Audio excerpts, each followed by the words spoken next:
এই আইন শৃঙ্খলা পরিস্থিতি স্বাভাবিক রাখার জন্য কি কি জিনিসগুলা ক্লোজ করা দরকার, তার মধ্যে ফার্স্ট ওয়ান হচ্ছে আমরা কিশোর গ্যাং মুক্ত করতেই হবে অ্যাডভান্স, যে কোনো মূল্য হোক সমাজকে কিশোর গ্যাং মুক্ত করতে হবে। সেকেন্ড ওয়ান হচ্ছে মাদক। থার্ড ওয়ান হচ্ছে আপনার দখলদারিত্ব।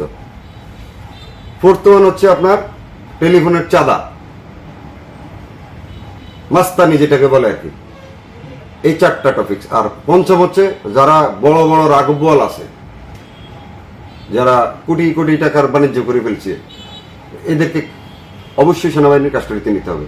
আর সেক্ষেত্রে আমরা জননেতা ইঞ্জিনিয়ার মমিনুল হক সাহেবের নির্দেশে উনি যেভাবে দিক নির্দেশনা দিয়েছেন আমরা প্রশাসনকে সহযোগিতা করে আসছি, এখন পর্যন্ত করছি। আর বিশেষ করে ইঞ্জিনিয়ার মমিনুল হক সাহেবের বিশ্বস্ত কোনো কর্মী কোনো রকমের কোনো অপকর্মের সাথে জড়িত হন নাই, আশা করি হবেন না। তাই সেনাবাহিনী বলেন আর যে বাহিনী বলেন, আমরা আমাদের এতটুকু আত্মবিশ্বাস আছে, আমরা ওইরকম কোনো কর্মকাণ্ডের সাথে ইঞ্জিনিয়ার মমিনুল হক সাহেবের কোনো কর্মী জড়িত না।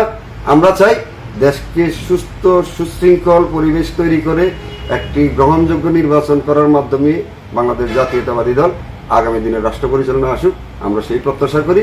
আর বর্তমান প্রশাসনকে ধন্যবাদ জানাচ্ছি, ওনারা যেভাবে দেশ পরিচালনা করছেন আমরা ওনাদের সহযোগিতা করে যাচ্ছি।